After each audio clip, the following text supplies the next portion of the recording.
Welcome to another episode of Fans in Motion, as Andy would say, the Night Ranger podcast that you didn't know you needed.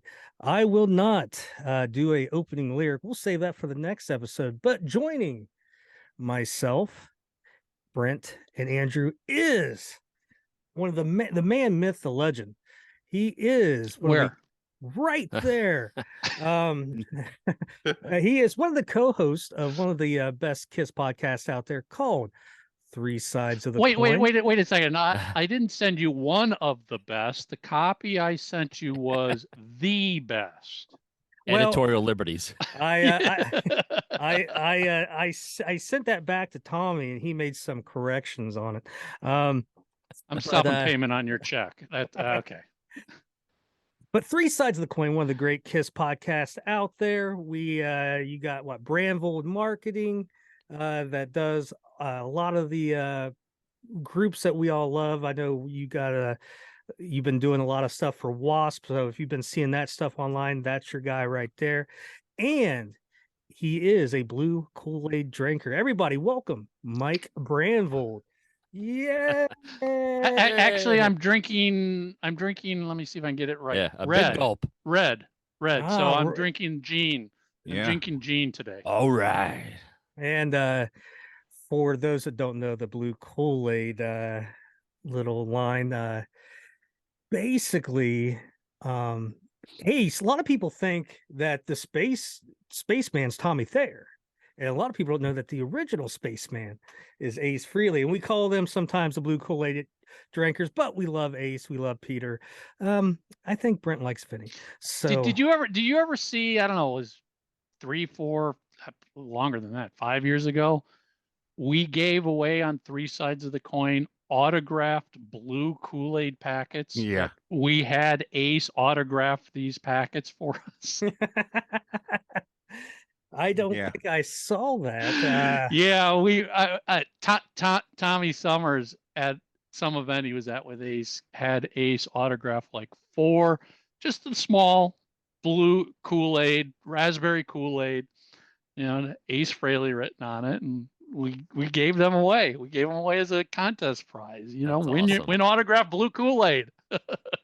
And for those that in the Night Ranger world, we kind of have like the Jeff Watson and Carrie Kelly and Joel Hoekstra. It's nothing compared to the Kiss world when you got people who argue about Ace Frehley and Tommy Thayer wearing the makeup and Vinnie Vincent saving Kiss. And I generally think really the only safe place to go is we kind of like Bruce Kulick. You don't get him. Yeah, I mean, we've always said that we're like the only people that in Kiss who have never caused any controversy that you can't say anything bad about is really, I mean, Bruce Kulick, Tommy Thayer, Eric Singer. Now, you could have an issue with the makeup on Eric and Tommy, but as people, they've never done anything. I mean, how can you get mad at Bruce Kulick? What are you getting mad at Bruce Kulick for? Yeah. He's done nothing to piss. He's done nothing to piss anybody off. He's just been a great guitar player. Well, he did play guitar on that, as a lot of Kiss fans don't like. There's a record you might not know, but it came out in 1987 called Crazy Nights. Best Kiss record ever. I guess that could be an argument.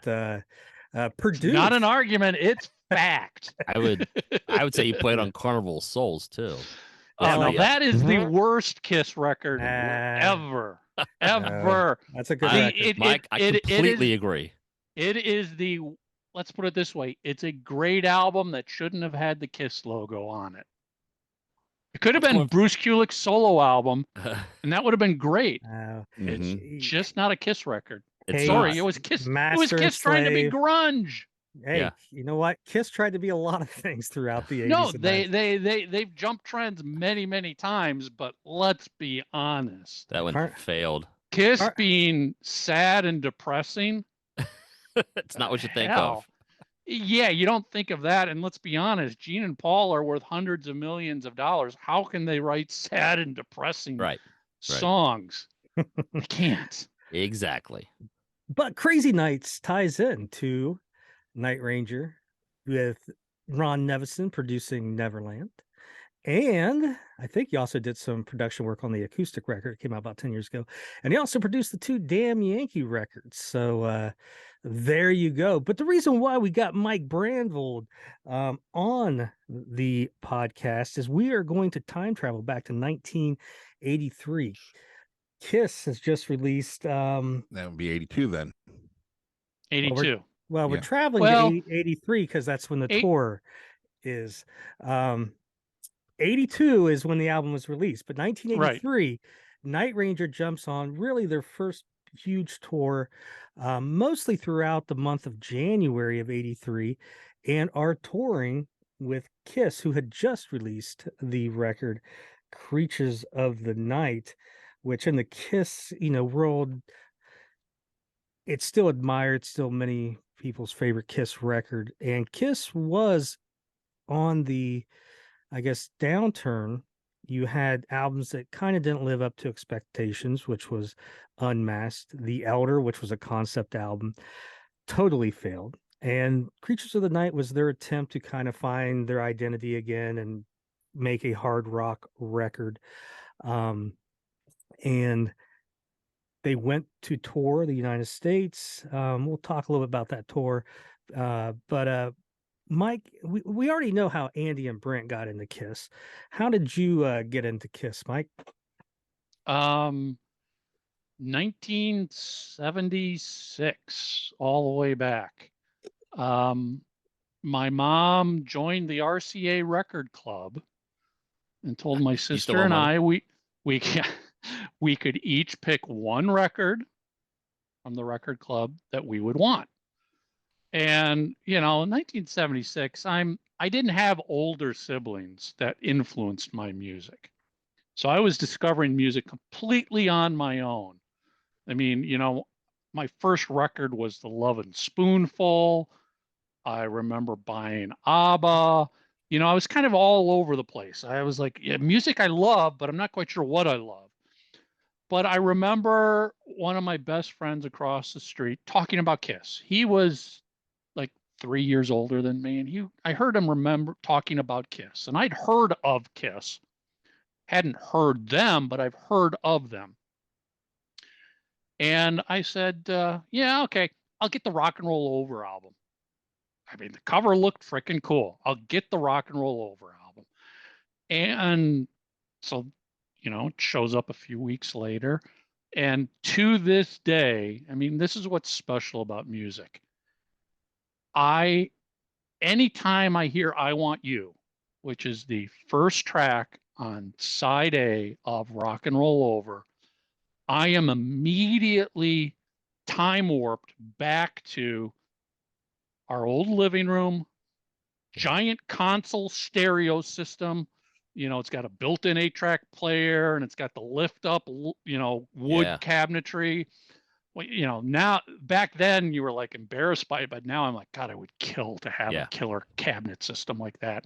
Yep. But whenever I hear I Want You, I'm taken back to a memory of me standing in front of that stereo cabinet, picking up the needle, dropping it, and hearing those first sounds coming off of Rock and Roll Over. I mean, it's just,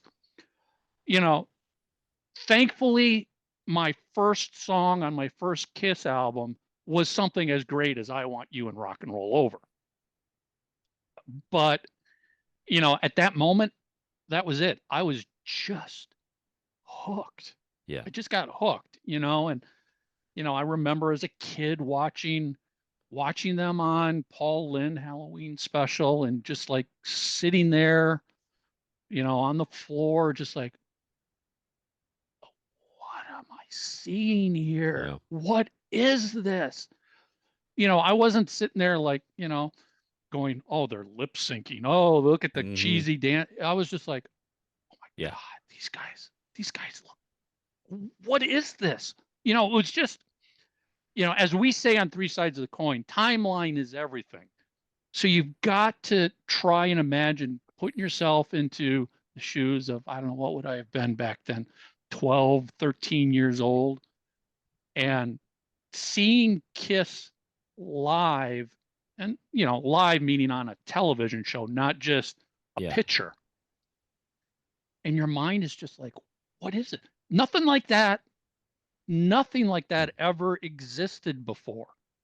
It was just like, these are real life superheroes, not Batman, not Superman. We knew as kids they were cool. Batman and Superman were cool, but we also knew they were just comic book characters. They weren't real.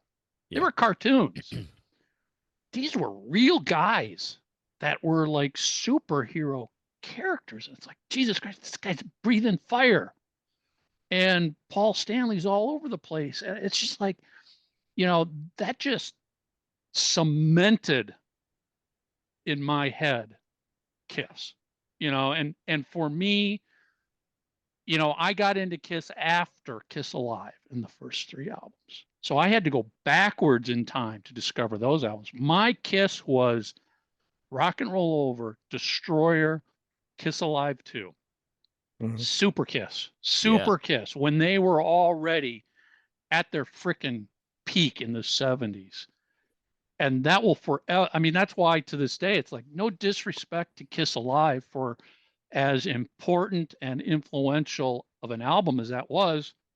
I don't listen to that album at all. I always listen to Kiss Alive too. It's just like, that is the monster, bombastic, larger than life Kiss to me. And Rock and Roll Over, like I said, thank God I picked an album as good as that, because that still honestly stands as the best studio record Kiss ever recorded, in my opinion. It is the most solid, well done album, start to finish. Destroyer is great, but as we all know as fans, Destroyer's got other sounds, it's got orchestras, it's got other things adding to it, which makes it great. But Rock and Roll Over is just a in your face, raw, hard rock album.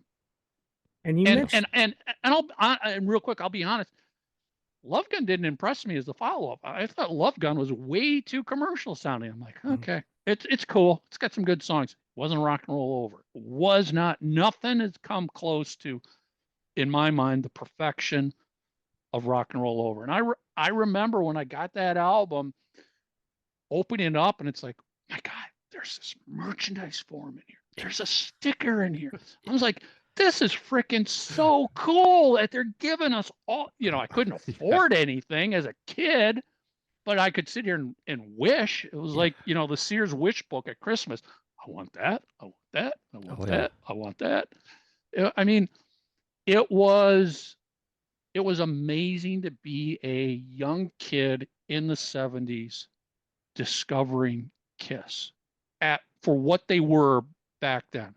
Yeah. And I'm not taking away from anybody who's discovered them in the 80s, 90s, and onward, but there was just something so special. Like, you didn't know what this was. You couldn't figure this out. It was so different. It was just you mentioned crazy. You mentioned timeline, and I think what you got to think about is there, you couldn't just get on a phone or a computer and go see them whenever you wanted. You had to sit down and, find out if they're going to be on. And when they are on, like the show you were talking about, you can't record it.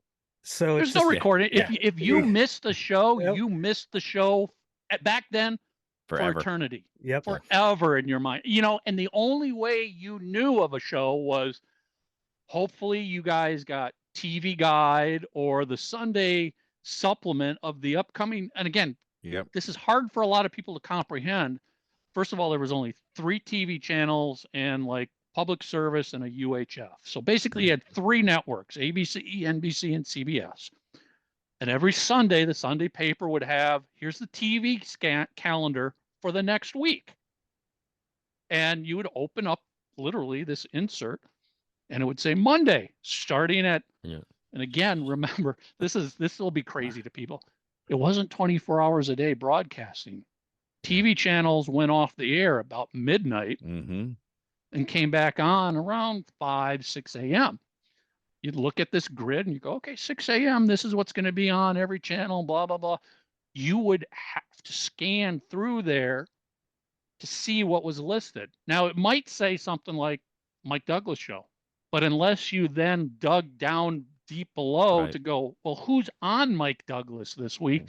You would completely miss who a guest was. So a lot of times it was pure luck when you found Kiss or your favorite performer on TV. It was just dumb luck that you stumbled across it.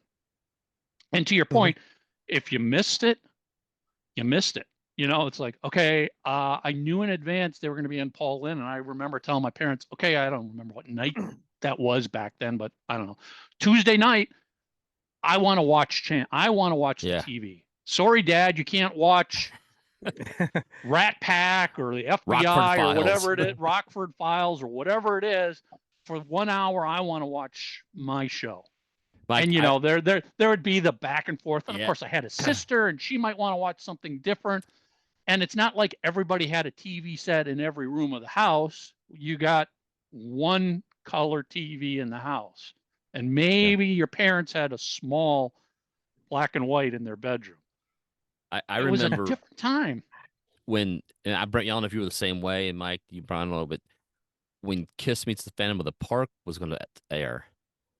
And like you said, I remember telling I mean, that was what, 78? Yeah. October. Yeah. Halloween. So I'm 9 years old at 78, October 78, telling my parents we're watching Kiss Meets the Phantom of the Park. I mean, there wasn't. I get the TV tonight.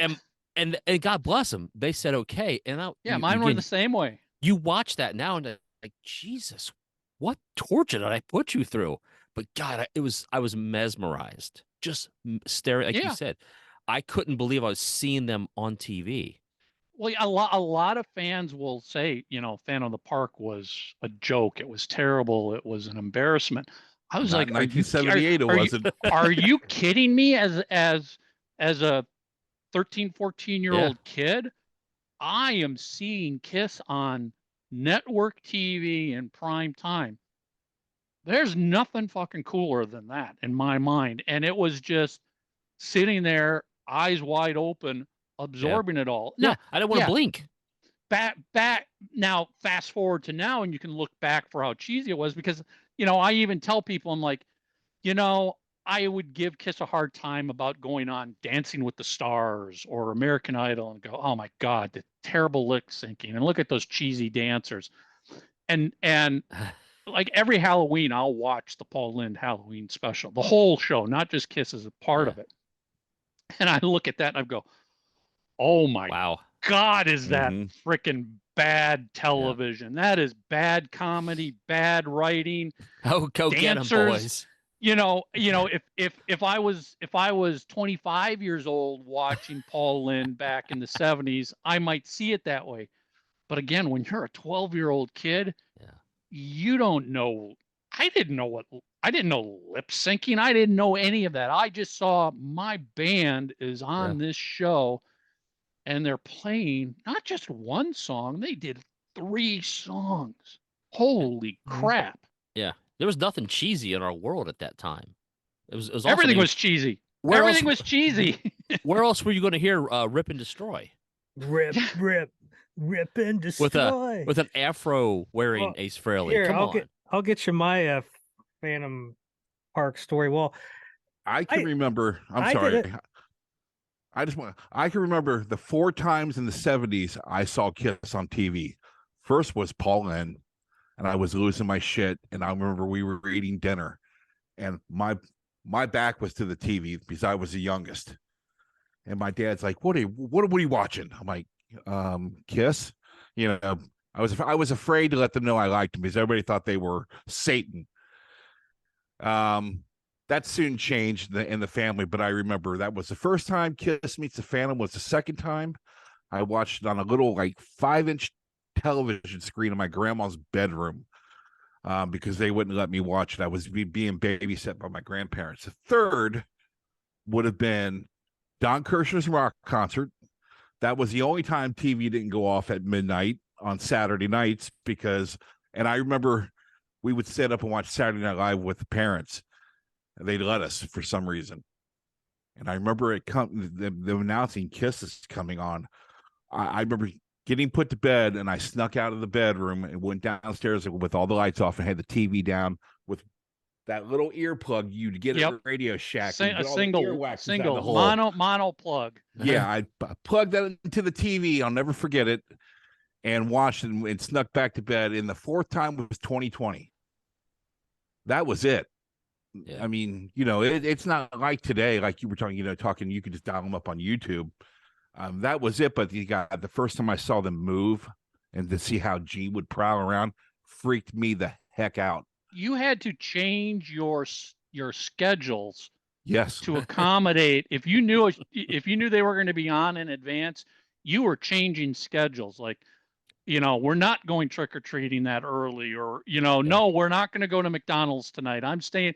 I mean, that's how it was back then. Cause you're right.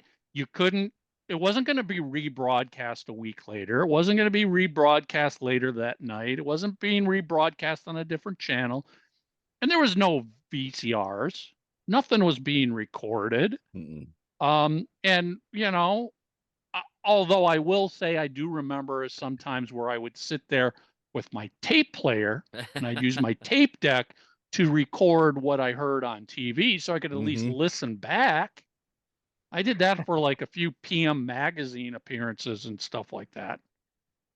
Well, unlike you, Jurassic individuals, I'm a little bit younger. I didn't get into Kiss until 1991-ish. And that's only because I was dating a girl named Beth. And in BMG magazine, I saw a song called Beth. I'm like, hey, I will order this CD and see maybe I'll get lucky. Yeah. Now by happenstance, I own a CD. At that point, I mean, I'd seen some Kiss videos on the Hot in the Shade songs. I remember, I knew this was probably Heaven's on Fire and Tears Are Falling. And I got that CD, and Beth really didn't jump out to me, but like Love Gun and Detroit Rock City, there was something different about those. And at the time, knowing those songs were older than myself, that kind of like shit, this stuff, is as old as me, and it sounds fresh, sounds good. And I didn't know Gene Simmons sang, because everything I'd seen in the 80s was Paul Stanley. I had no idea Gene Simmons sang. And again, even in the 90s, it's still the same as it was in the 70s. You couldn't go to Wikipedia and read about the history. Right. And I went and got the VHS of Kiss Exposed. And I remember I Love It Loud comes on, and I'm like, what's this guy doing singing?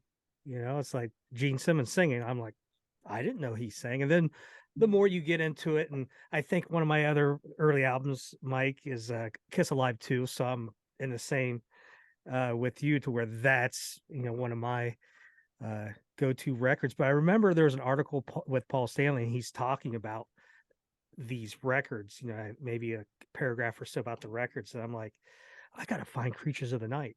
And that's back when it had the non-makeup cover on it.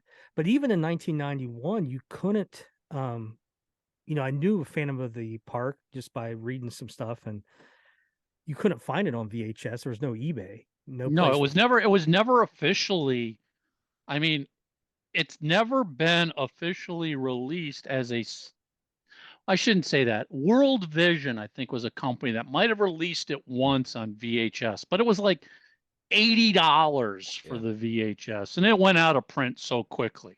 In 1991, WGN. Yeah, I remember that. Sometimes it shows up as a late night movie.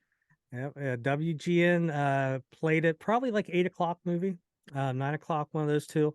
But that was my first time. And again, you had to find it in the TV guide, or see the preview for it. And but I didn't have that same, I was a little bit older. I was probably 14 at the time, and where you guys were like, oh, this is amazing. I kind of like, am I sure I like this band?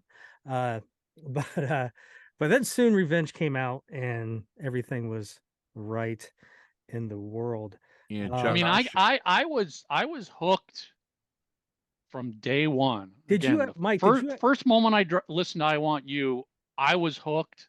Yeah, forever. that's a great song. Was there ever a time, Mike, where you because there's a lot of Kiss fan, you hear stories where start off exactly like where you're at, either at Alive or Destroyer 76, 77, and then there's a period where they kind of die off, they're in college and girls, and then they rediscover 'em maybe later in the 80s.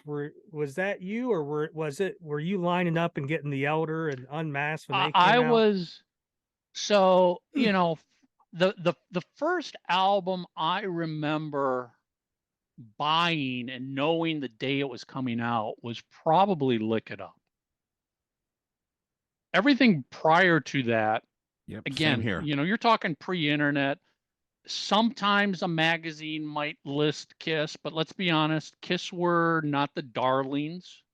As you move through the later part of the 70s into the early 80s, Kiss were definitely not darlings. They were not something that newspapers and magazines and record stores were going to make a big deal out of a new Kiss album. So it wasn't until Lick It Up that I finally was like, okay, I know when it's coming out. I called the record store. They said they're getting it. I went and got it. And I'll be honest, I became even bigger of a Kiss fan during the 80s. I absolutely love the non-makeup Kiss. Love it, love it, love it. Now, are there better and worse during all these? Of course. The only period where I got a little tired of Kiss, didn't stop being a fan, was around 2008.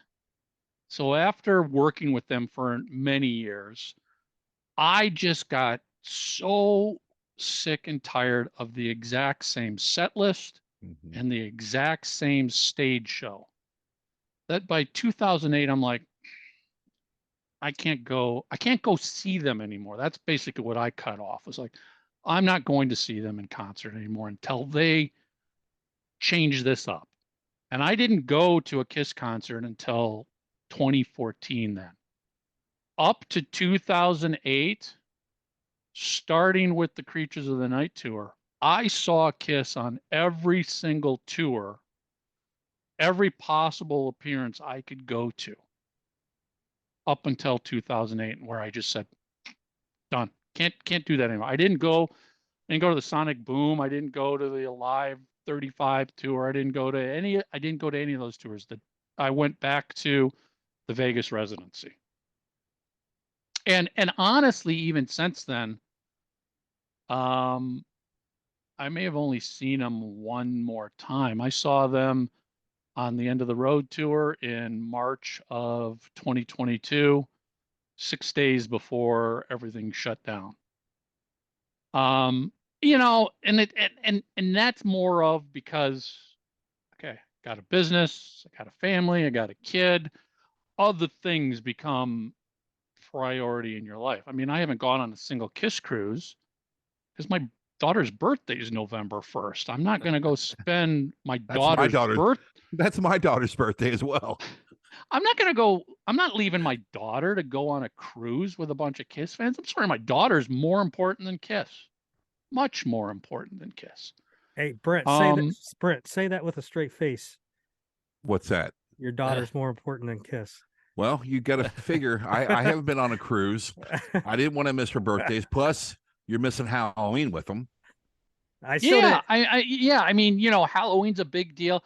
And again, it's not because I dislike them. It's just like other things in life. I do remember we went to a Kiss show in 2017. My daughter was 3 years old, and I took her to that Kiss show. Now, she only lasted one song, but she got to meet the band. She got a photo with the band. To this day, she's like, look, it's Daddy's friends. It's Daddy's friends. So to some extent, that show in 2017, in my mind, was the best bookend wrap up for seeing Kiss, because my first Kiss show was in Minnesota. We saw them in 2017 in Minnesota. I took my daughter to see them. I mean, let's be honest. Who would have ever thought you would have an opportunity to take your child to go see a band that was so important to you? And the band was like, sure, you can come back to the meet and greet, and we'll take photos. And I don't know if you guys ever saw the photos back there, but we got moved in. They said, hi, how you doing? Oh, hi, Thule. Took our photos. And then we were getting ready to leave. And she's like, Mommy, can I give the Starman a hug? And Paul heard that. And Paul bent down, picked her up, held her in his arms. She gave him a big hug. And the photographer got pictures. I get teary-eyed thinking of it. Photographer took pictures of this. I'm sitting there going, oh my God, this is the band that was my life, is my life, changed my life. And I'm sitting here seeing my daughter get picked up, held and hugged by Paul Stanley. I'm just like, this is just, I couldn't ask for anything more after that. Nothing was going to ever beat that in my world of Kiss fandom. It was just like, that's it. I just shared one of the most important things in my life with my daughter. And anybody who's a parent, that's what you live for. Yeah. And it all came down to the RCA Music Club getting rock and roll over. It did. It's just like I got rock and roll over. I fell in love with it. I was just hooked. I was a fan. The fandom grew and grew and grew. I went to shows whenever I could. Even during the 80s, it was still tough watching them on TV because, granted, you might have cable, but VCRs were becoming more commonplace, but they weren't everywhere, and there weren't rebroadcasts. So it's sort of like, oh, if the new music video is being debuted on MTV Thursday at noon, wherever the fuck I was, I'm getting in front of a TV Thursday at noon to watch the debut video, or if they're going to do an interview on MTV, I'm going to be there for that interview to watch it. You still had to do that through the 80s even. Just think how different everything would have been if you had picked April Wine record instead of Rock and Roll Over. So 1982 Creatures is released. The tour starts in 1983. You three yahoos are all Kiss fans by then.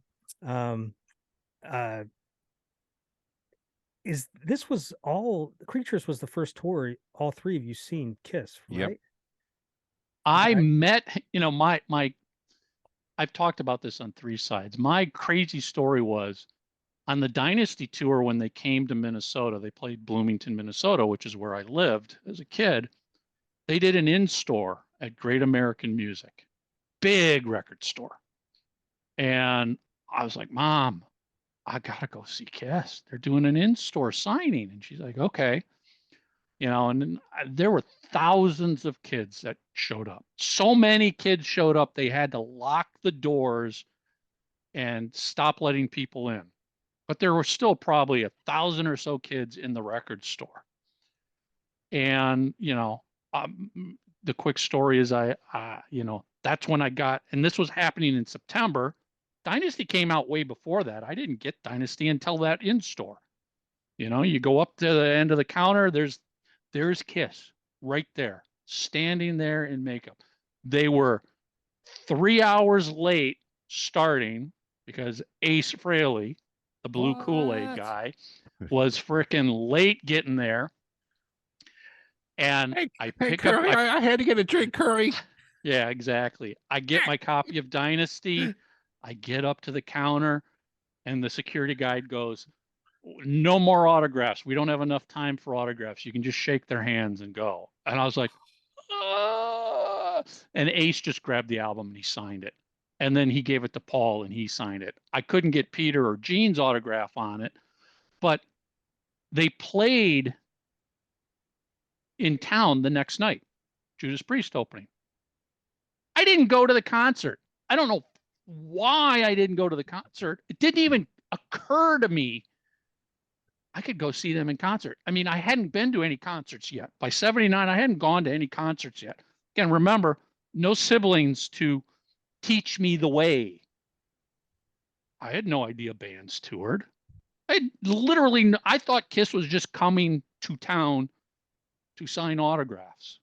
And it was afterwards, I'm like, well, they played the next night right down the street. Why didn't I go to the freaking show? Idiot. So yeah, Creatures of the Night tour finally hits.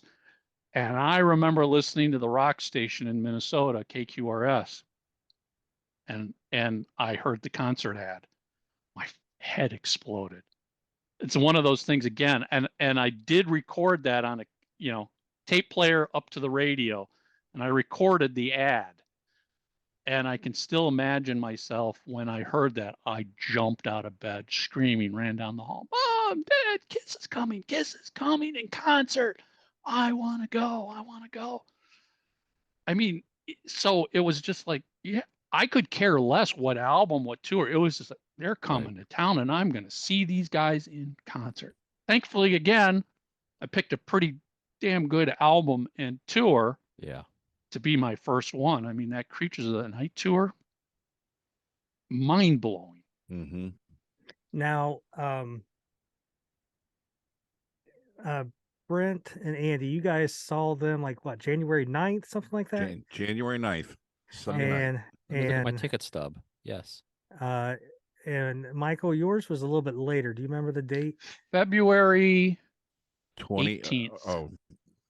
Okay. February 18th, 1983, because it was just the 40th anniversary of that first show. So at the Metropolitan Sports Arena Center. At the Met Center. And fun tidbit, it was the first show where Gene started wearing his spiked boots.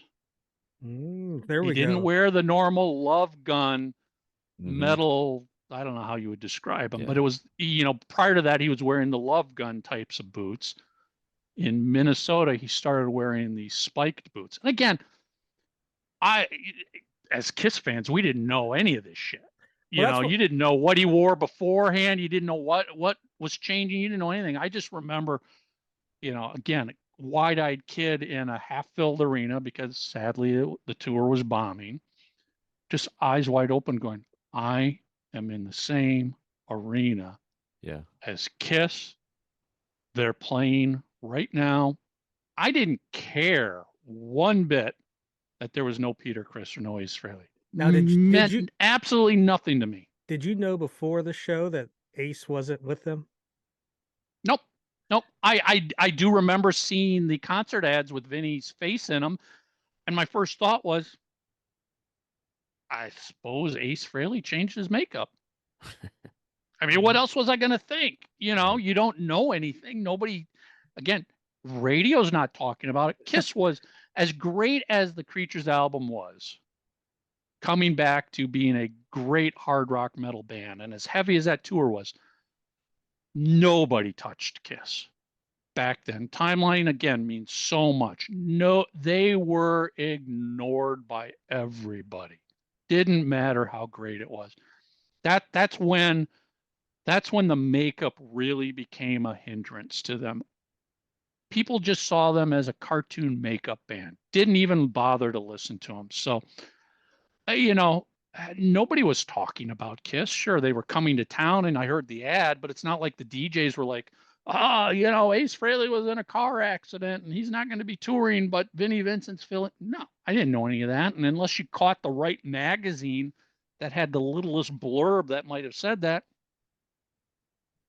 you don't know. You don't know. So it wasn't until I literally walked into the arena and I'm like, it's not Ace.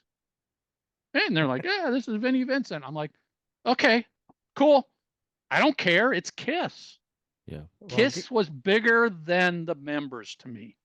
I caught the news on MTV about 2 weeks before we went to see them. And I called Andy up and I said, Andy, Ace isn't going to be there. And Andy's like, oh, you're full of shit. Bubba, we're in 8th grade. Okay. And I kept saying, no, they said some guy named Vinnie Vincent's playing. He's like, oh, you're crazy. And I'll never forget walking into UD Arena in Dayton, Ohio. We drove, his dad took us from Cincinnati, which is about 55 miles away from us. We couldn't believe his dad was going to take us to the show. And I remember walking over to get the T-shirt. Yeah. And, you know, this picture that's on the back of mine, Andy's like, that's not Ace. That's when it hit me. And I'm like, I told you. I told you. Mike, didn't you have the story that you didn't understand that there were opening bands? Like maybe you thought like you missed Kiss. Was that your story? Me? No. I can't remember who story that was, but they were talking about the Creatures tour. And again, you know, how you were saying you didn't have a big brother or anything like that to show you the ropes. That's what made me think it was you. But they basically said they went to the show. There's an opening band. They didn't know that. They just thought they missed Kiss, and now some other band was playing. No.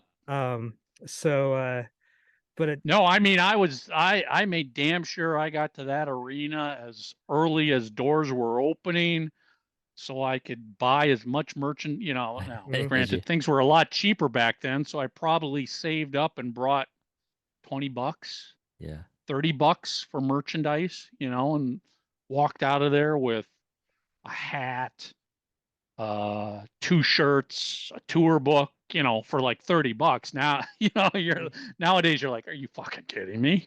$30, you got all that? Yeah. They didn't have tour books at our show. Well, they mentioned in the in one of these Kiss books that the whoever was doing their merch, I can't remember who it was, but Winterland. Was it Winterland? No, it wasn't Winterland. No. It was a Rock one-off Scene? company that did just that tour. I mean, you know, again, you got to think back. Kiss was, and we talked about this in an episode on Three Sides where we looked at 2 concert contracts for Kiss. And back in '78, on basically the Love Gun tour, Kiss was guaranteed $40,000 to perform. On the Creatures of the Night tour, they were only being guaranteed $10,000. 10,000. Man. So, you know, Kiss's worth dropped significantly. They couldn't sell tickets. They couldn't sell albums. The music business was not really excited about Kiss anymore. It wasn't a money-making business machine. You know, promoters were like, okay, you know, as a favor to you, because you did good business for us for 10 years, we'll book this show. But, you know, a lot of promoters lost their butt. I mean, I know the Met Center the stage was halfway up. The top level of the arena wasn't even sold, and the bottom level was half full. I mean, there was like 4,000 or 5,000 people at the Met Center show. Now, some shows did really well, but overall, I mean, we know for a fact they canceled the Creatures of the Night tour because it wasn't selling tickets. They actually canceled the show the day before yours in Duluth, Which Minnesota. one was it? Okay. Yeah, I mean, let's be honest. Duluth is a secondary market. They can't sell out the major market, let alone a secondary market. Your attendance was 5,370 people and a capacity of 12,731 seats. Yep. I mean, that was, now, you know, back then I didn't give a crap. Exactly. I was there and it was a great concert. And you guys who didn't buy tickets, that's your freaking loss, was my attitude. But now you look back and you're like, yeah, that wasn't good. From a business standpoint, that was tough. Things kept getting worse for Kiss through the Creatures of the Night tour. Back to the merch. I just remember, you know, you guys talk about buying all that merch and obviously what it'd be worth now, but whatever that company was, they ended up selling all their leftover shit to like flea market vendors. And just wonder how much that would be worth today. Yeah. Or just it's crazy that they couldn't you know, that's where Kiss was. They couldn't even sell their merch, which was what they were really known for. They were bootlegging it, if I recall, hearing a story, they were selling it in the parking lot. Oh, there was always, there was definitely bootleg. You know, that was big back then, was parking lot. Well, you still run into that every once in a while, but yeah, that shirt in the Creatures of the Night box set is literally based off of a bootleg T-shirt. Now, people may be surprised, but this is actually a Night Ranger podcast. Now, we've been talking about Kiss and how they, were at the height, and they're on the downswing, but they kind of cross paths with a band that's up and coming, a band we are all fondly aware of, a band called Night Ranger, who had just released their first record in the November of 1982. They played a few. Brad was still with Ozzy till about the middle of December. At the end of December, I think Night Ranger played some West Coast states with Heart. And then beginning in early January, they jump on tour with Kiss. Now, Mike, January 6, 1983, Lexington, Kentucky was their opening night with Kiss. Rupp Arena. So, and I'll let you three all discuss this. What's the state of rock and roll in 1982? Now, obviously, MTV going to be coming into play and everything. If you guys were all listening to Kiss and new rock, were you guys getting in fights with, the people with the Devo hats and stuff like that? Or, Mike, I wouldn't say getting into fights, but that was clearly, I mean, there was a lot of British metal that was starting to happen then. You had Van Halen over here. You had you had Night Ranger. So rock was, and to some extent, I want to say over here in the US, I would clarify it more as, what arena rock bands were starting to become a bigger deal in the early 80s. It wasn't until a few years later that the Sunset Strip hard rock metal bands really took off. But, you started having, and I don't say arena rock in a derogatory way, because I absolutely love that. But you've got the REO Speedwagons, you've got the Styx, you've got Night Ranger, you've got more commercial appealing, safer bands, so to speak, than Sabbath and Kiss and stuff like that. So Kiss was losing their focus, while other bands that were influenced by Kiss in some way, one way or another, some of them bigger influence and some of them smaller influence, were taking that Kiss vibe and doing something else with it. Plus, the whole explosion of English keyboard pop, which Gary Newman, the Gary Newman, the Human League, that that sort of stuff, which I joke with people. I'm like, back then I had to admit I hated that, because that was, if in my mind, if those bands were getting MTV airplay, then my band Kiss couldn't. So screw them. But secretly, they were my secret music that I listened to but wouldn't tell people about. I love that stuff. I absolutely love that stuff, especially now. It's like I'm fully out. I love that heavy keyboard, European, whatever you want to call it. It's catchy. It's fun to listen to. But I felt like you couldn't like it. I mean, if you were hanging out with your friends who were all rock and metal heads, if you said Human League, man, they'd like, fuck yeah. You couldn't do that. There were definitely different camps of fans and bands, and I feel like you couldn't like publicly come and cross over between all of them and say, yeah, I love this and I love that. I love Sabbath and Kiss, but I also love Pat Benatar. It's like, no, you can't do that. Can't love Pat Benatar and Sabbath. It's one or the other. See, I didn't have that kind of experience that way. I had the experience, and Andy had the experience. Sorry, Andy, I don't want to speak for you. No. You know, Kiss. you little stupid little That kids. well, you know? that was always to me. Yeah.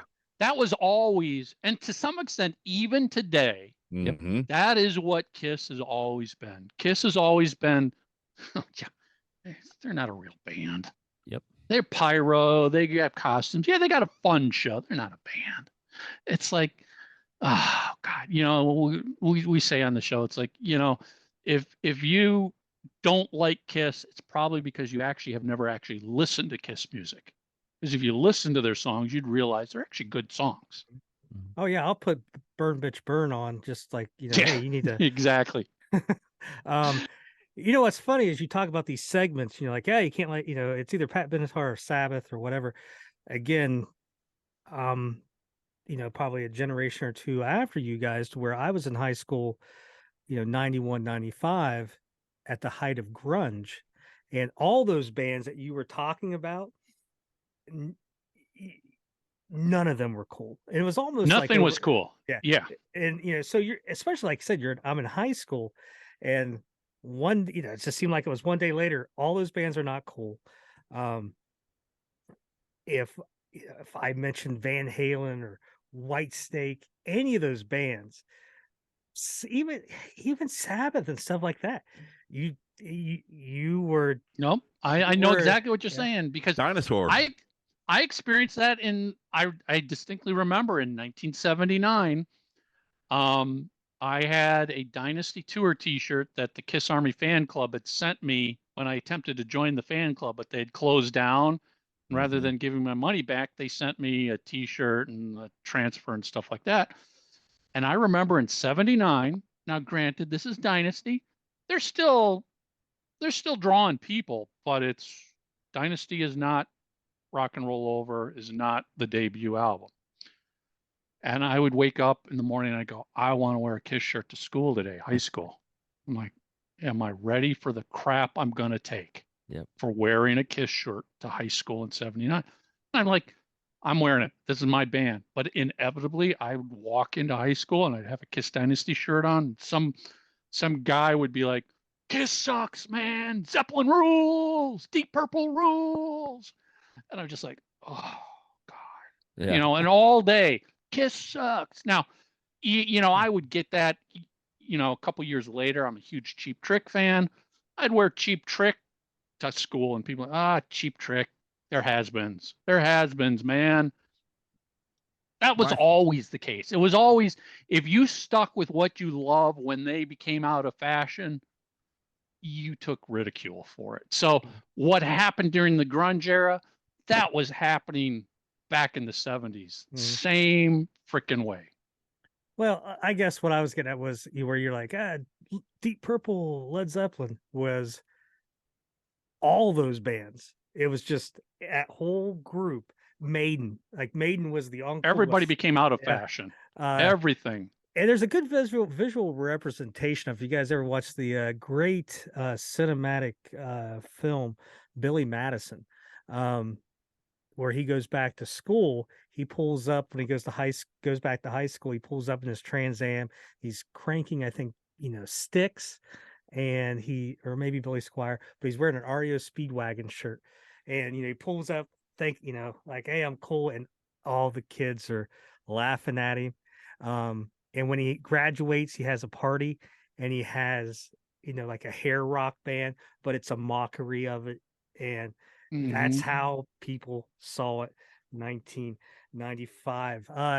Mike, you remember when you first heard Night Ranger, or, you know, what's your early? Oh, I probably heard them on the radio back on that first album, because I do remember at some point around that Creatures of the Night tour, maybe it was after the show, because we had the Plasmatics, and no disrespect to the Plasmatics, but I wasn't a fan of the Plasmatics. It was too, I don't know, too punk. I never got into the punk scene. It was too thrash. I never got into that scene.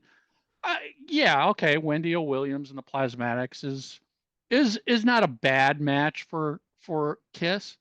But when I heard other cities were getting Night Ranger, I was kind of like, damn it, I would have much rather seen Night Ranger than the Plasmatics, because even though I was, I sat through the Plasmatics as an opening act, it was like sit down and just okay, You're how waiting. soon, how soon, yeah, okay, good job, thank you, get Kiss on.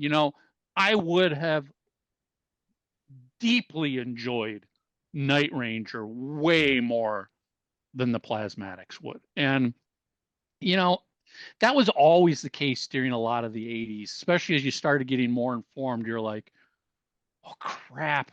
I remember I never got to see Black and Blue in concert. I'm a big Black and Blue fan. They never came to Minnesota supporting Kiss.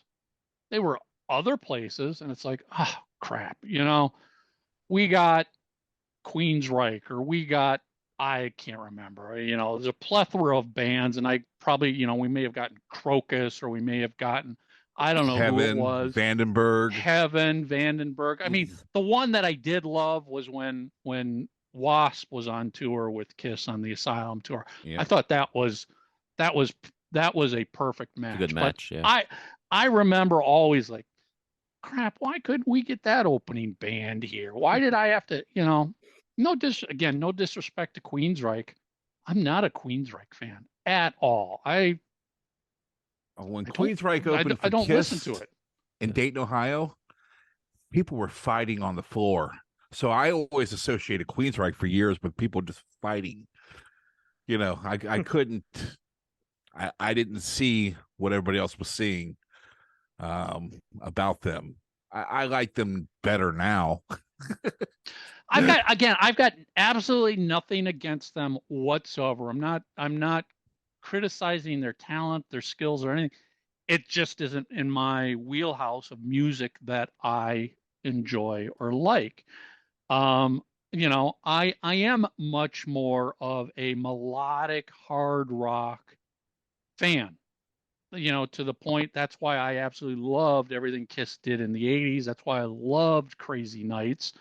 And Night Ranger fell right into that. Night Ranger was, okay, they're not just a wimpy keyboard band. They got guitars, they got they rock out. Yeah. So yeah, as opposed to the extreme of Plasmatics, where I'm like, oh God, there's no singing here. There's no melody. There's no pitch. There's nothing hooked. There's no melody. It's like, I feel like anybody could get up on stage and scream. And the first naked woman you ever see live, it's got to be Wendy O. Williams. That would scar you for life. Well, Mike, talking of opening groups, so you saw Kiss on the Creatures Tour February 18th. If you had hopped on your bicycle and rode to Kansas City, Missouri on March 1st, guess who opened for Kiss on the Creatures Tour? Molly Hatchet. Molly Hatchet. Yep. I would have loved to have seen that, because Molly Hatchet was actually my very first arena concert. Really? The Beating the Odds tour was my and still to this day, I feel like it was the absolute loudest concert I've ever been to. My ears were ringing for a week afterwards. And, I'm a huge original Molly Hatchet fan. Yeah, I would have loved to have seen that. Is that a good matchup for Kiss? No, I don't think it's a good pairing. But me as a fan, I love, right. Those two bands are in my top 5 all-time favorite bands. Kiss, Molly Hatchet, Cheap Trick, ELO, and Styx. There's a wide variety, but those are my 5 all-time favorite bands. We're going to have to make a push to get Night Ranger in there. Number 6. Molly Hatchet opening for Kiss. Capacity was 10,003, and they had an attendance of 3,900. Oh, yeah, it's terrible. Terrible. That hurts to hear it. Now, I wonder how accurate this book is, because if you go to the concert Andy and I went to at UD Arena, they list the seating is like, what, 14,000 or something? This is one of these tiny arenas. It's a college arena. It's a college arena for basketball. and there was no way they had that many seats even in there. And I know they're counting floor space and what have you, but they didn't. It wasn't as big as what they're saying in that book. Well, you could look up I'm the guessing attendance. the authors of the book did a great job researching that book, Oh, I but remember listening to your show with them. All they would, all they can do is contact the venue and the promoter and go, what's the listed stated capacity? Mm-hmm. And, they're going to say 14,000. Well, is that 14,000 for a concert or is that 14,000 for a basketball game? Completely different, as we know. You guys, is it 14,000 for roller derby?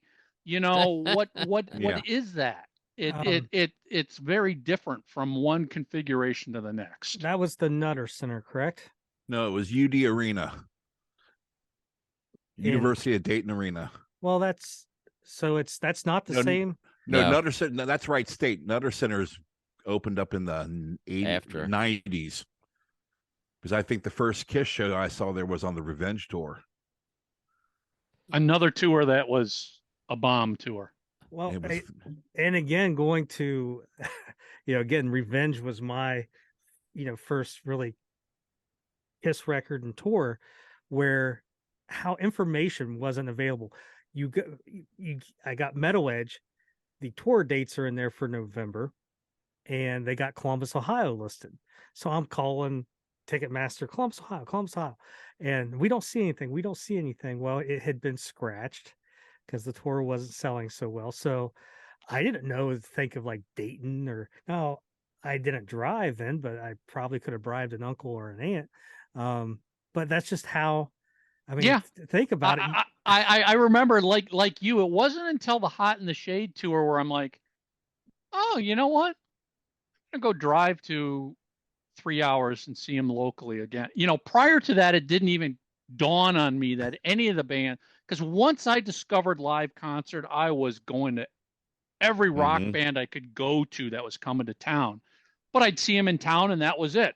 It didn't dawn on me that's like, oh yeah, I could drive 3 hours north to Duluth, Minnesota, and I could see them up there the next night. I could drive down to Cedar Rapids, Iowa. I could drive to Chicago.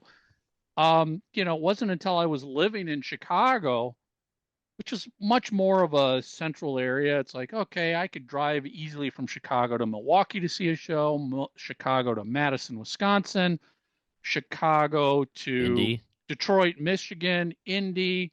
I drove to see Kiss in Muskegon, Michigan on the Hot in the Shade tour. 4 or 5 hour drive. It's weird how we don't understand that stuff until something happens where you're like, whoa, wait a second. It hits you. I don't have to be limited to seeing them in my hometown. I could go anywhere. Yeah. I remember back then you'd have to get a hold of that venue or that of the city to be able to get the tickets. You couldn't just go. Right? There was no online ticketing. You had to call Ticketmaster, the venue, the local department store, whoever. And that sort of made traveling out of state more difficult as well, because again, back then you were buying tickets by going to line up and months before a show when they go on sale, and you go line up at the local department store to get your tickets at when they go on sale at 8 a.m, and you're standing in line for 5 hours just to be there, because if you're the first one in, that means you get front row seats.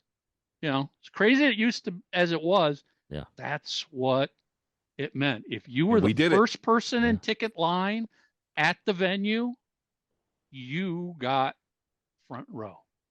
Yeah, without paying a premium, you just had to give up the time, and you had to stand outside in a line for 8 hours. Yeah, and sleep in a Chevette. Being in Minnesota, if it was during the winter, that could be a little brutal, but you knew what you were getting.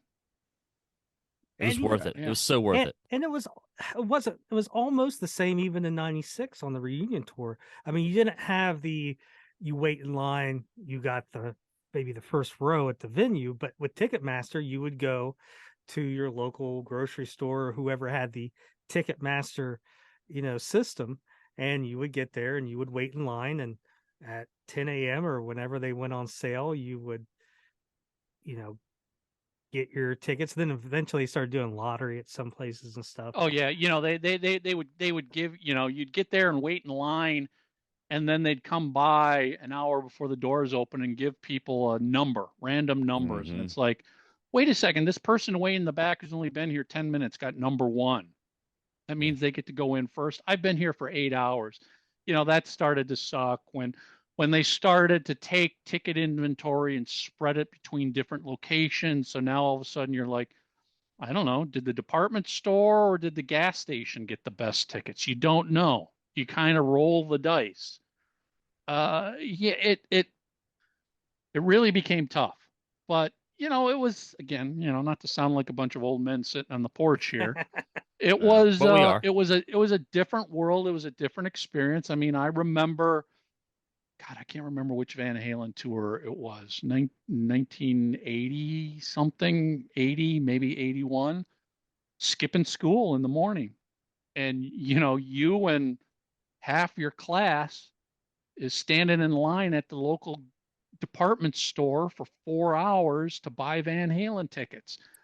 You had a great time there, and then months later, a great time seeing them all again at the show.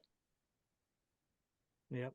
It was a concert experience. The only way I got around sometimes to get good tickets in the 90s was I would ask for one seat. And usually a lot of times there would be one seat either in the first or second row that wasn't sold, and that's how you could. Yeah. Well, I tell people even today, if you're going to go by yourself, don't bother buying tickets in advance. Just go to the box office 4 or 5 o'clock day of show, and just walk up and go, give me one of the best that you've got. Because inevitably what happens is you've got people who buy 2s and 3s and 5s and 6s, and there's going to be an odd seat here and there that you can get. And they will, at that point in time, start releasing the tickets they had on hold for the band to use for their friends, family, fans, whatever. And if those tickets aren't sold or used by the band, they get thrown back out at the last minute to go on sale. Plus, once the stage is set up and the seats are all in place, oftentimes a venue will realize, oh, we can do another row. We can get another row of seats in here. We didn't anticipate that. So all of a sudden, they put another row right up front, and whoever had front row yesterday is now second row. Right. Because another row had been dropped in there that they can sell, and you can walk up and go, what do you got? The trick is go single. Go single. Give me the best you got. Inevitably, your odds are you're not going to always get front row, but you'll probably be able to get something main floor within the first 15 rows quite easily if you buy a single ticket day of show. I did that for a Motley Crue show back in 2005, 2006, and ended up sitting with Donna D'Erico, Nickel's sixth wife at the time. So Kiss just released the 40th anniversary box set of Creatures of the Night. You can get it for somewhere between $200 and $300. Comes with all kinds of shit. Going through this book, I just realized they got all the advertisements for all the shows. All the ones with Night Ranger opening up, they've got the picture with Gene, Eric, Paul, and Ace, and all the ones with the plasmatics, they've changed it to having Vinnie Vincent on the on the advertisements. But in this book, there's a full page where Jack Blades is interviewed, and you can see There is the guys. Look at that. Yep. Fits. The photo of the band of the Night Ranger and Kiss together. And briefly give some so they interviewed Jack. He mentions that they've always been the gods of rock. Night Ranger was signed to Boardwalk Records, who there's a lot of Kiss and It was Night formed by Ranger.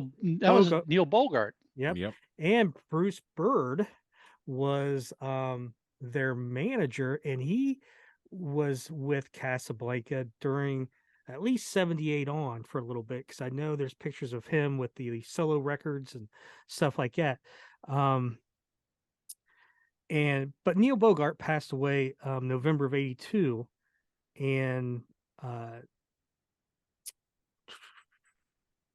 Joyce, his wife, actually took over and helped them as well.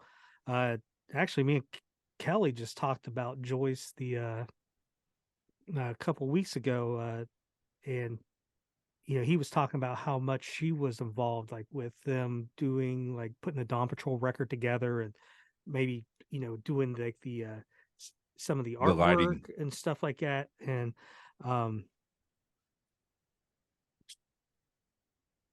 but Gene and Paul were nice to him. The first day I walked into my dressing room, I go into the bathroom to take a leak, and there's Gene with some chick against the wall in our dressing room. And I'm like, oh, pardon me.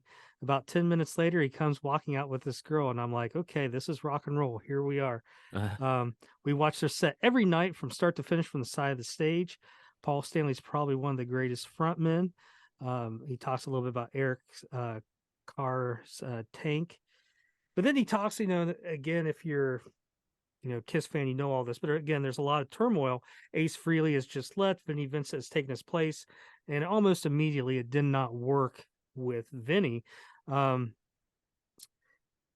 were privy to a lot of drama with Vinnie on the tour. Is pretty much a general consensus that everybody hated the guy. We watched their sound checks because we had nowhere to go. We were basically living on the bus at that time because it was our first tour. Paul would be saying to Vinny, listen, you got to hit it with the audience. I can walk out to the front stage, hold up a brick, and get more of a rise out of the audience than you're getting out of them. It was heavy stuff. I'd be sitting at the soundboard with their sound man, Harry Witz. At one point, Vinny would hit his guitar with a violin bow and go boom, and then he'd point to the left, and then the sound was supposed to go boom to the left.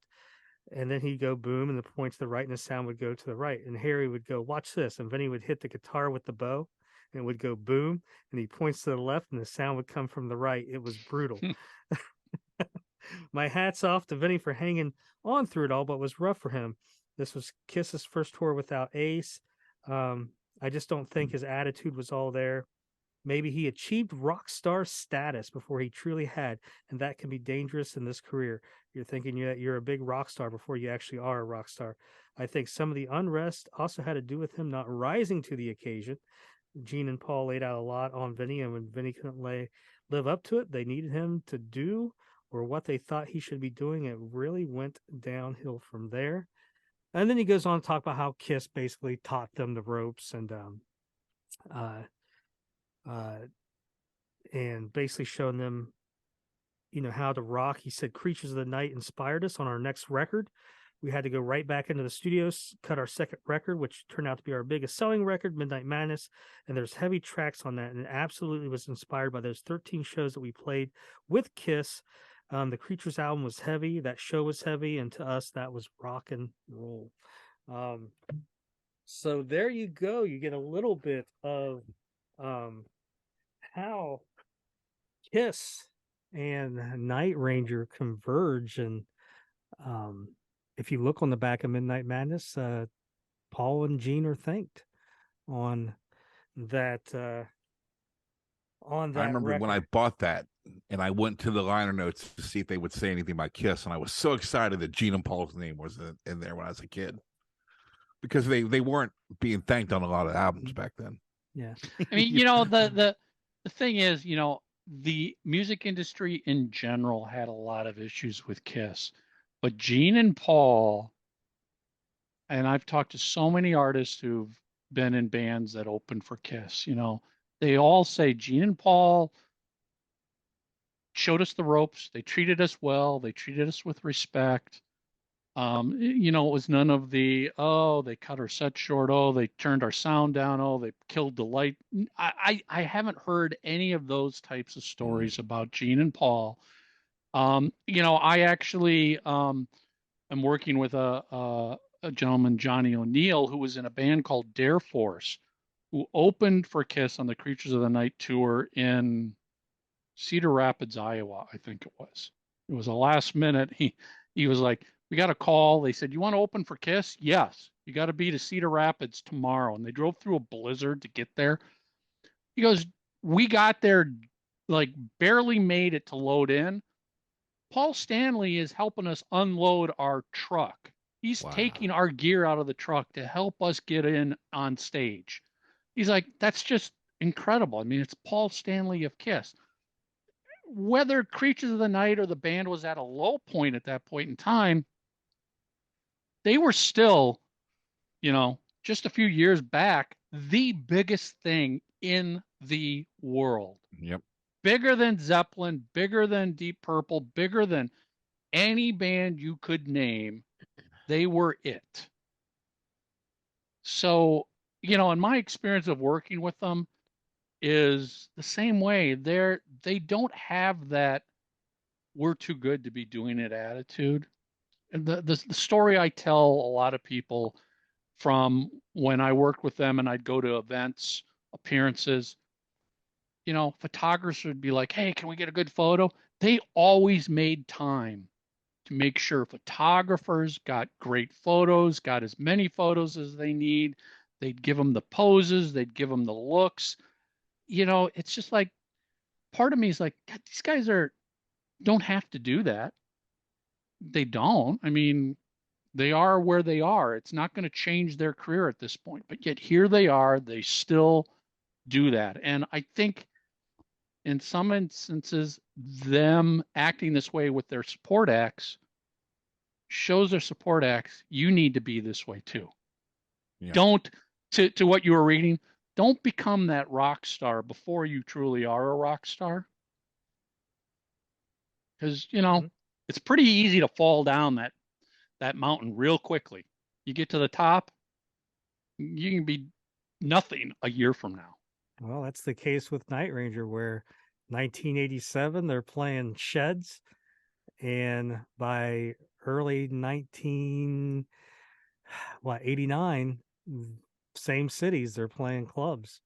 And I mean, every band basically goes through that. If you've got a long enough career as a band, you're going to have highs and lows, and your job is to figure out how to survive the lows and plan it out to get back to another high, realizing that second high is going to crash because every musical taste change, the business changes, band members change, producers change, all of that changes. Your job is to figure out, how do we survive the next year?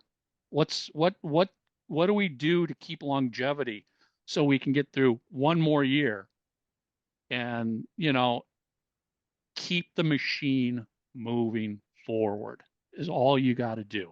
If you've been in this long enough, I think that's what all these bands, Night Ranger, Kiss, you name it, that's what they've become really good at, is how to keep their momentum moving. Momentum might slow down, but we've all driven in winter weather. Driving in snow, the key is never completely stop your car on snow. Just keep creeping a little bit on that snow, because if you're moving a little bit, once you get to the good patch of the road, now it's easy to really take off. And I think bands that have been around long enough have learned that lesson. You got to figure out how to keep things moving forward.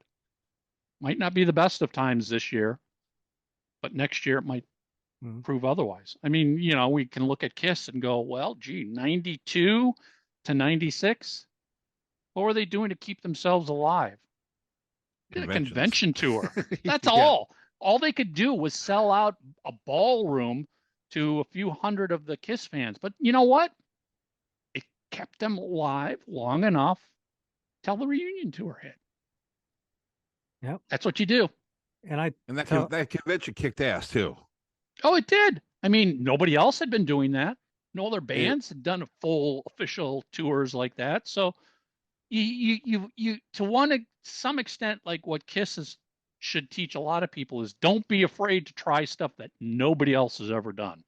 Well, remember that $100 price tag? I mean, that seems so Oh, astronomical. everybody was like, I remember back then, fans were like, oh my God, they're ripping us off. $100.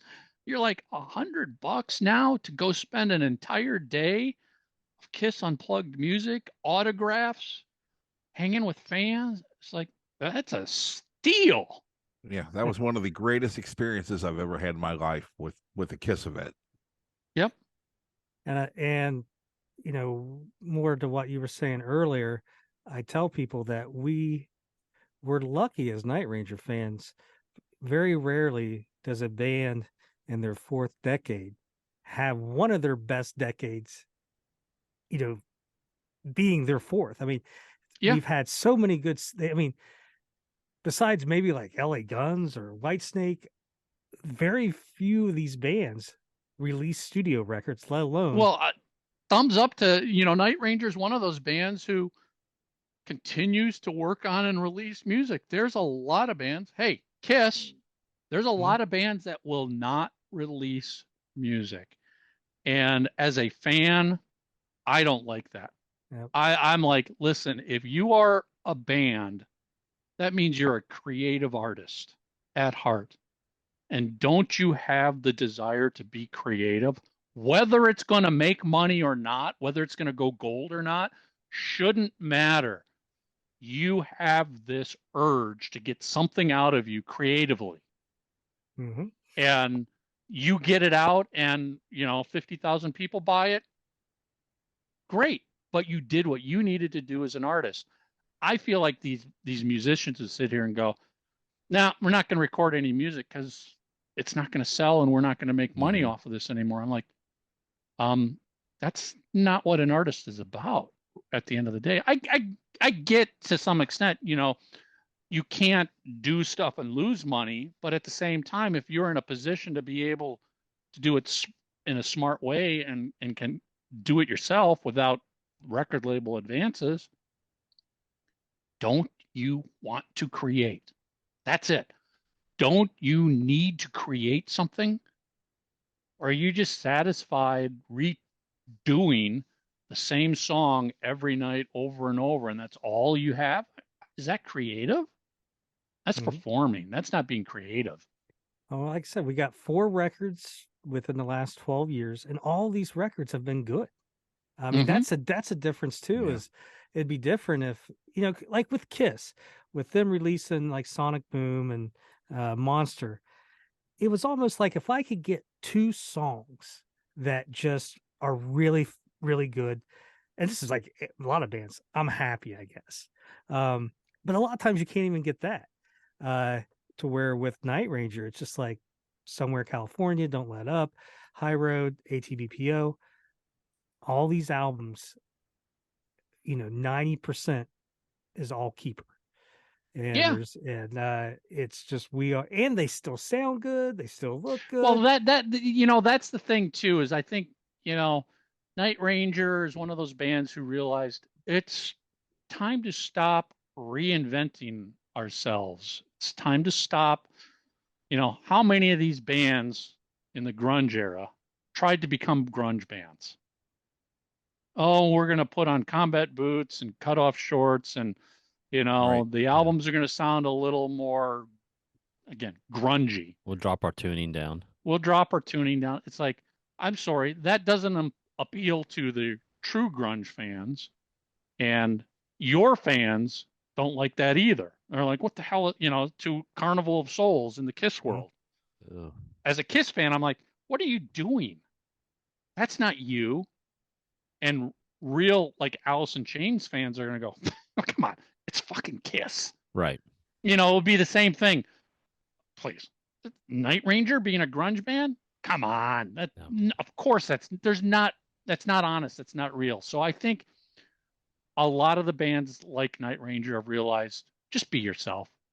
Just record what you are, and stop overthinking, and just be a rock band, and I like that. I have no problems with that. I'm not interested in any of the bands I like trying to reinvent themselves. I just want them to be themselves. Well, Yeah, that's why we like Night Ranger for the melodic rock. Like, don't. Yeah. Well, we like you because of "Don't Tell Me You Love Me" and Sister Christian. Don't. Exactly. I want like you, Alice in Chains. There was an Alice in Chains. I want you to sound like an arena rock band. That's what I want. I don't want you to sound like a sad, depressed band, or pretend to sound like you're sad and depressed. Yeah, because it's not who you are. Well, or what other trend you might jump. The other one is common is like, I don't want you to try and become a country artist. Yeah. You're not a country artist. Don't. I'm sorry, Steven Tyler. I'm sorry, Robin Zander. You're great at what you do. You're not a country artist. They made us stop. They stopped in Nashville. You're not a country band. You're not a country band. Don't even try, because the country fans aren't going to buy it, and the rock fans aren't going to buy it either. Yeah. One thing that you talk about the 90s and bands changing appearances and sounds, you could almost say Jack Blades went the very opposite direction in 1995 with that first Shaw Blades record that him and Tommy Shaw put out, because I'm thinking I'm going to get a rock record. And at that time, if you did get a rock record from these bands, they were doing the grunge, and that record was acoustic, melodic, and definitely, I mean, from a label's point of view, probably not the record they probably wanted, and it bombed, but it was totally different than what any band was releasing at the time. And Night Ranger, with that Neverland record, 1997, you got to remember, again, like what Mike said, these bands are doing harder records and grungier records. 1997, the reunion record, there was none of that on Neverland. It was full melodic rock and guitar solos. It's very easy for bands to jump on trends. And I'll be the first to admit Kiss is one of the bands that through their entire career has jumped on trends. It's very easy to do that. I mean, and maybe that's part of what you do as a band to survive the next year, is just jump on a trend to buy yourself some time so you can come back and do what you really are.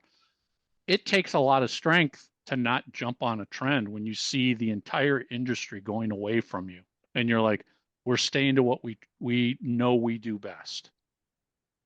That's tough. Yep. Mike, I'm gonna put you on the spot. Have you seen Night Ranger live? I have. It's been a few years. I want to say it's probably been at so where I live, the Marin County Fair, which, if you're a diehard Night Ranger fan and your history, Marin County is where these guys grew up, came out of. I live 10 minutes away from Mill Valley, which Mill Valley, Jeff Watson lives over there. Home of BJ Honeycutt. Yeah, exactly. There you go. Not a lot of people will know that. Yeah, no, 100%. That's a deep pull right there. BJ Honeycutt from MASH is from Mill Valley, California, and he even mentions going to have dinner on a date night with his wife in Sausalito, which is where I live. Nice. So one of the cool things about being here is, like, Marin County is the heart of Northern California, San Francisco music scene. But unlike LA, which it's filled with paparazzi and people trying to find the rock stars in their houses, none of that happens. I mean, it's just so laid back and so casual. Robin Williams used to be from here, and Journey was from here, and the Dead were from here, and you go back to Janis Joplin. I mean, I literally live right up the hill from the the record plant in Sausalito, which I can't say I know for sure, but I would bet Night Ranger did some recording at the record plant in Sausalito. They had to, whether it was a full album or overdubs or something. I mean, it was an extreme. That's where Fleetwood Mac recorded Rumors. Metallica's recorded here. Everybody's recorded here. I met Ron Nevison down there a number of years ago when he was talking about stuff. So this is like the heart of rock. Huey Lewis, the heart of rock and roll. I mean, Y&T. Huey Lewis is from here. Y&T. Between Mill Valley and heading up to Santa Rosa, there's a lot of musical history here, and it's kind of cool. Here's a quick side story, not really Night Ranger related, but remember 867-5309 by Tommy Two-Tone? Great song. It was written by this guy by the name of Alex Call. Tommy Two-Tone didn't write the song. Alex Call wrote the song. Alex Call wrote hits for Pat Benatar. He wrote hits for Huey Lewis. And he did like a storyteller's show, not in Mill Valley, but a local small town where he played the songs and he told the stories about how he wrote these songs for these big stars. That would have been great. I mean, there's so much of that deep musical history here. And that's why it's cool to say, oh yeah, I saw Night Ranger play here in Marin County. It's like, this is their home. This is their home. I gotta show you something. Granted, most of the band members don't live here anymore, but it's like saying New York City is Kiss's home. They don't live there, but they'll always be their home. They're ending the tour, Madison Square Garden. Makes sense. I think Marin County's probably, next time you talk to them, it probably holds a very, very special place in Night Ranger's heart, just to be able to come back and play here anytime. Yep. Mike, I once went to a show at in Petaluma. Okay, Mystic Theater. The Mystic, yeah. I ripped that off the wall as I walked out, and that was that was the Neverland tour. So it was March of '97, I think, is when I saw him. And I was right there in Santa Rosa and Petaluma. Yep, love that area. I mean, it's right near wine country around here, and there's just, again, so much deep musical history here. I used to, before living in Sausalito, I did live in San Francisco proper, and I lived 5 minutes away from the old Journey headquarters in downtown San Francisco. I mean, they were no longer there, but I think now, or at least back then, it was an Indonesian what am I trying to think of? Consulate. But this was the headquarters. Like, if you watch the Journey home video for the Frontiers tour, you can find that on YouTube. That's where Journey did everything out of this office. So it's cool to run into people and see these old buildings and learn the stories of, like, oh yeah, that's the restaurant the bands all used to hang out in after they do a show. And that's the rock and roll 7-Eleven, where when they were done recording at the record plant, they'd go to the 7-Eleven to get snacks and food. And there's a lot of deep musical history here, which is just real. I love that. I love it. Did you ever hear anything that 2000? What year would that have been? 2014, the Kiss and Def Leppard tour, and I think there was a band called Cobra and the Lotus opened. Yeah. I also heard, or I thought I heard, that Night Ranger was up for that spot, but maybe the money wasn't exactly what they wanted. Did you ever hear anything about? I haven't heard that. I mean, to me, that bill would have been so great. Night Ranger, Def Leppard, yeah. Kiss. I mean, there's so much that goes into support bands. I've been talking to a lot of Kiss fans lately who are like, who's going to be supporting Kiss on these final 50 dates? I'm like, a painter. Oh, they need to bring a band out. I'm like, why? They don't need a band, because at the end of the day, the opening band is there to basically do one thing: help sell tickets, to put butts in the seat. And on the Rock the Nation tour with Kiss, I remember chatting with Gene backstage real briefly, going, Gene, Kiss fans would die to have you take Cheap Trick back out. He's like, oh, I love the band, but it's just never going to happen. They don't put butts in the seats. They don't sell tickets. And I'm not saying that's the case with Night Ranger, but it's to illustrate it's not just about somebody going, I like this band, let's bring them out. It's like, okay, you got to like the band. Are they going to sell tickets? What's the cost to get these guys on the tour? Are they going to be able to support themselves out here? I mean, it's not like people have record labels like, I'm sure chat with the guys in Night Ranger when they went out on tour with Kiss on the Creatures of the Night tour, their record label was supporting them with money to do that. Yeah. And as a band, they couldn't, I'm sure they couldn't afford a tour bus. They couldn't afford crew members. They couldn't afford any of that stuff. So a record label gives them tour support because they knew back then, we get Night Ranger opening for Kiss, we'll sell Night Ranger albums. So it's worth us spending $5,000 a week to support our band that we want out on tour. Yeah. And inevitably what always ends up happening, and fans aren't aware of this, is usually when bands change in the middle of a tour, it's because tour support got pulled. Mm-hmm. For whatever reason, a label says one day, we're not selling enough records anymore. We're not going to keep spending $5,000 a week to keep you on the road. Tour support's over. You're off the tour. Yeah. Gotcha. Brent, Andy, you guys got any parting questions for Michael? I don't have part. I was just gonna say Night Ranger played 14 shows with Kiss that year. 15 were booked. One show was canceled, which was Providence, Rhode Island. They played 7 songs in the set list. Don't Tell Me You Love Me, Play Rough, Can't Find Me a Throw, Eddie's Coming Out Tonight, Night Ranger, Sing Me Away, and Call My Name. The question I got for Mike is,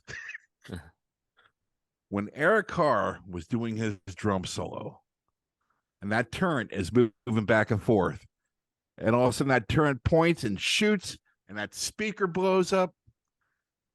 As a kid, I really thought it was real. Yeah. I was like, holy crap, he just blew up the freaking speaker. How loud was that? Holy crap. I mean, it was deafening. It was loud. It was loud, and it wasn't a small explosion coming out of the turn, and it wasn't a small explosion coming out of the speaker cabinet. Yeah. I mean, that was a killer effect. Now he did it and then went to the other side. The other one. And when he did it again over on the other side, I'm like, oh, this is probably planned. Once I saw the same thing. And the confetti falling out didn't give it away the first time, But when it first happened, I was like, holy crap, he blew up the speakers. Yeah. I mean, that's part of what was so great about the innocence of being a young kid who's never experienced any of this before. You're seeing it for the first time. You don't know this stuff you don't know shows are planned out. You don't know shows are choreographed. God, no. You're just like, did that just happen? Yep. Yeah. And it happens every night. I didn't know that. Yeah. You go to one show and you don't read anything online. I mean, Creatures of the Night tour, I had no idea what the set list was going to be. It's not like anybody's sharing the set list unless you had a friend in a previous town who then told you what that set was. Yeah. But it was all new to you. Every time a tour came to town, it was 100% new to you. You didn't know what the show was going to look like. You didn't know what the choreography was going to be. You didn't know the set list. You didn't know the stage reps. You didn't know anything. I mean, I remember on the Creatures tour, when Paul was doing his introduction for Love Gun, and this was back in the 80s when he was kind of being raunchy. He was like, oh, yeah, we went through security, and it was at the airport, and it was a female security agent. And she patted me down, and she's like, what's that in the front? And he goes, she got down on her knees. And I'm like, they're going to play Down on Your Knees from Killers. I was like, yes. I didn't know. Yeah. All right. Those were the days. Mike, I'm going to leave. Innocence. I'm going to leave you with this final question. I want you to take your time, mull it over, then give me your answer, because it's a very serious question, which I think many people want to know the answer. And you being a Kiss expert, you're the one to ask. Did Vinnie Vincent save Kiss? Absolutely not. Had nothing to do with saving Kiss. Two things, in my opinion, saved Kiss. Paul Stanley through the entire 80s. Yes. And taking the makeup off. Because as we talked about how Creatures of the Night was never received well, even though it was such a great album, Lick It Up is as equally great an album, in my opinion, as Creatures. They're perfect bookend albums. Lick It Up's my favorite Kiss record. But if Lick It Up had makeup, it would have been received even worse than Creatures of the Night was. Yes, they have great songs on there. Vinnie wrote some of those great songs, and Vinnie's a great songwriter. But his great songwriting on Creatures of the Night did nothing to save that album or that tour. He had great songs on Lick It Up, but the only reason Lick It Up was accepted by so many people, general fans and the industry, was because Kiss all of a sudden can now play their instruments because they took their makeup off. That's it. Plain and simple. They became a serious band in the average person's eyes. And, I'll share this parting story to illustrate that. On Lick It Up, I called the local rock station because they had played Lick It Up. Now, prior to this, they never played a new Kiss song on the rock station. I go, who's that song Lick It Up by? That's freaking great. And I kid you not, the DJ goes, that's Kiss. They took their makeup off. Don't they sound great now?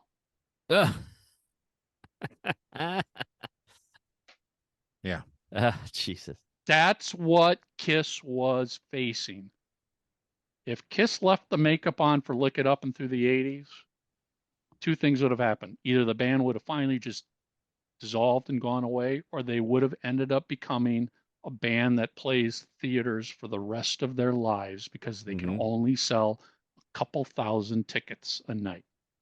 They had to take it off to survive through the 80s. And then, ironically, they had to put it back on to survive through the 90s and onward. Mm-hmm.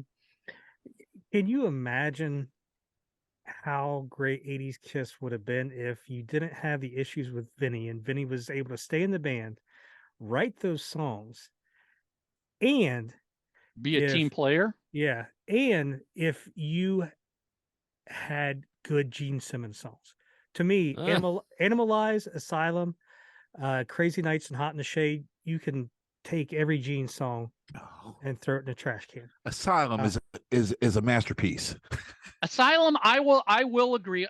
Well, first of all, Gene's songwriting through most of the 80s was very subpar. I felt like he was just puking out songs. I mean, to his credit, he's that good of a songwriter that he can just blink an eye and shit out a song.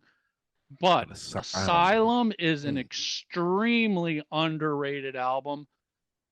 Too many people judge that album simply by the album cover and the costumes they wore on tour. Yep. If you just listen to the music on Asylum, that's a damn good almost 70s rock album by Kiss. Really good. I still think all the Gene songs are horrible.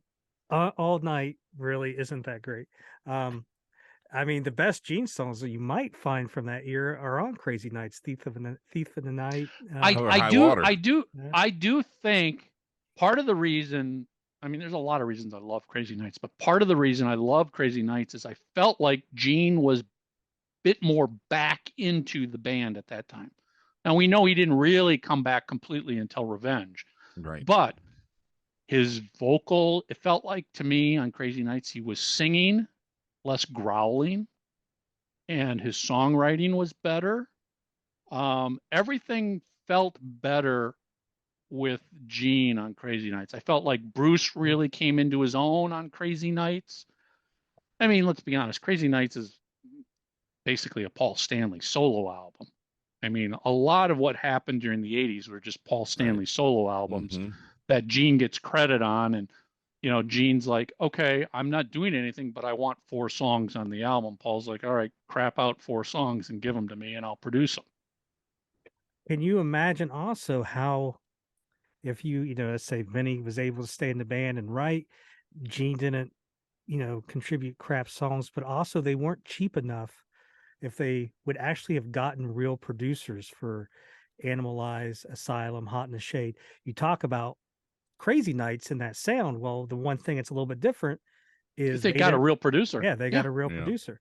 And the albums we talked about, Lick It Up, Creatures, Michael James Jackson. So it's like, I always thought that too, where they're trying to save money, where they don't have to give, you know, producer credit on sales. You know, if you would actually had a producer there for some of these records, I mean, obviously Revenge, you had Bob Ezrin, and that was a great sounding record.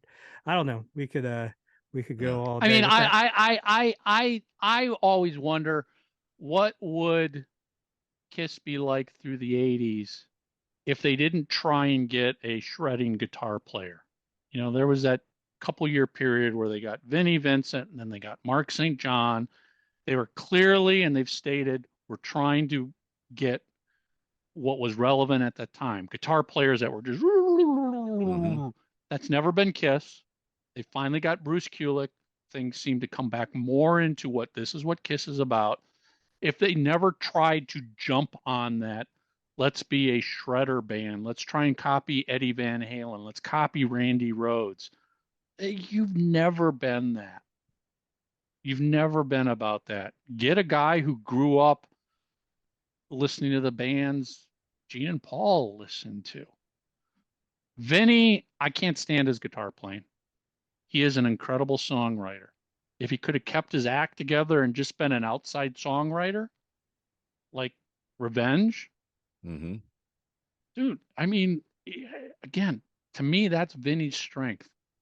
He is an incredible songwriter. He's not a team player. You know, he wants all the spotlight on him. And you're in Kiss. That spotlight is never getting shared. Gene and Paul are never sharing that spotlight with you. They're always going to be front and center.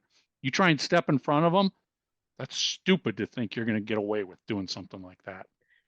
And what's crazy too to think is, you know, he had 8 or 9 songwriting credits on the first record that he was listed as a member. I mean, that's money. You know, Kiss records always going to sell at least 500,000 copies. And you basically have more songs on there than Paul and Gene. You know, Paul would have probably 5 or 6, Gene would have 4, and Vinny's got 9. And although I've always asked this question, we don't know to what extent those songwriting credits mean they wrote the song. I mean, any band out there, you'll hear stories of like, oh yeah, you know, brought this song in, the producer sat down and said, let's change this verse. He changes 2 words and he gets songwriting credit. So in the case of Vinny, what was the true balance? What was the true, how much did he contribute and change versus how much did Gene change or Paul change? You know, just because your name is listed on there, and God knows there's stories where people get their name listed as a song credit, and they had nothing to do with writing the song. Gee. You know, it was just a contractual requirement. I get to have a songwriting credit. What were the true breakdowns of the songwriting involvement in Vinny's songs? And I'm not saying that to diminish what he did, but we don't know. Well, just take a look at listen to his solo records. I mean, I'm sorry. I think they're horrible. Oh, I agree. I mean, when people say, did Vinny Vincent save Kiss? I will say Kiss saved Vinny Vincent. If it wasn't for Kiss, Vinny Vincent, there's a good chance he would be nobody. Nobody would know. He's playing instant replay in a bar. Yeah, prior to Kiss, that's what Vinny was doing. He was in Treasure with Dan Hartman doing instant replay. Kiss put him on the map. Kiss allowed him to get his solo deal. Not that Kiss gave him permission, but it's because he was in Kiss, he got a solo deal. Mm-hmm. If Kiss didn't happen, would anybody have reached out to Vinny Vincent in the early 80s and said, we want to sign you? I don't think so. I mean, maybe I'm wrong. Maybe some other band would have come along. But on what we know right now, Kiss did a lot more for Vinny Vincent's career than Vinny Vincent did for Kiss's career. Yeah. So I totally agree with that. I think what you're saying is yes, he saved Kiss. Yeah, that's how I see it. Mike, where can people find? Because I know you got. I follow you on Twitter with. I know you got another podcast like the Music Biz. Yeah. Podcast. So you can find myself, my music marketing company where I work with all sorts of bands at michaelbrandvold.com, and you'll find links. I'm on Facebook, I'm on Twitter, I'm on YouTube. All those links are on there. I've got Three Sides of the Coin, which is a Kiss podcast. It's just like this, but all Kiss. Hey, and people that have listened to our podcast, I mentioned that I kind of took our framework from a Kiss podcast. That's the podcast. So you can find that at threesidesofthecoin.com, but you can find the podcast anywhere you look for podcasts. And then I've got the Music Biz Weekly podcast, which is music business focused discussions. And again, you can find that anywhere you find podcasts. You can find links on michaelbrandvold.com. Give it a listen. I mean, you know, the Kiss podcast again is just like this. It's just a bunch of people geeking out most of the time on Kiss, although like you guys, we go on tangents on our own because we love all kinds of music. Definitely. Yep. So there you go. Go search out Mike's different sites and the Three Sides.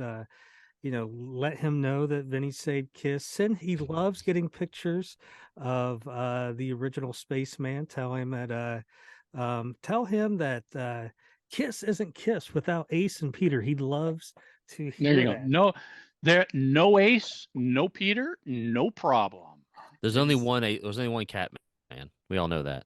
Oh well, that's what Peter will tell you. But Mike, thank you for joining us. I appreciate it.